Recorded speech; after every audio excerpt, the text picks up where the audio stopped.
মেয়েটির কাছে একটা জাদু টর্চ লাইট ছিল। মেয়েটি এই টর্চ লাইটের সাহায্যে তাকে বিয়ে করতে আসা ছেলেদেরকে চেক করে এবং মেয়েটি দেখতে পায় প্রথম ছেলেটিকে অনেক মোটা ও বাজে দেখতে, কারণ সে মেকআপ করে সুন্দর সেজেছে।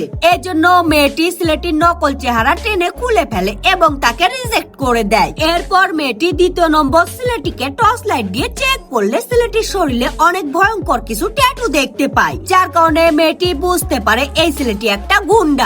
এজন্য মেয়েটি এই ছেলেটিকেও রিজেক্ট করে দেয়। এরপর মেয়েটি 3 নম্বর ছেলেটিকে টর্চ লাইট দিয়ে চেক করার চেষ্টা করে, কিন্তু টর্চ লাইটটি চার্জ শেষ হয়ে যায়। এজন্য মেয়েটি টর্চ লাইটের ব্যাটারি পরিবর্তন করতে চলে যায় এবং সেই সুযোগে 3 নম্বর ছেলেটি একটা জাদু ইনজেকশন শরীরে লাগিয়ে নেয়, যার কারণে মেয়েটি টর্চ লাইট মারলেও ছেলেটিকে সুন্দর দেখতে পায়। এজন্য মেয়েটি এই ছেলেটিকে বিয়ে করে নেয়। কিন্তু হঠাৎ করে ছেলেটি মেয়েটির পিঠে কিছু একটা লক্ষ্য করে। এজন্য ছেলেটি মেয়েটির হাত থেকে টর্চ লাইটটি কেড়ে নিয়ে মেয়েটির দিকে টর্চ লাইট মারলে দেখতে পায় এই মেয়েটি একটা শয়তান। তখন ছেলেটি ভয় পেয়ে পালিয়ে যাওয়ার চেষ্টা করে, কিন্তু শয়তান মেয়েটি তাকে ধরে নিয়ে চলে যায়। এজন্যই বলা হয় অতি চালাকের গলায় দড়ি।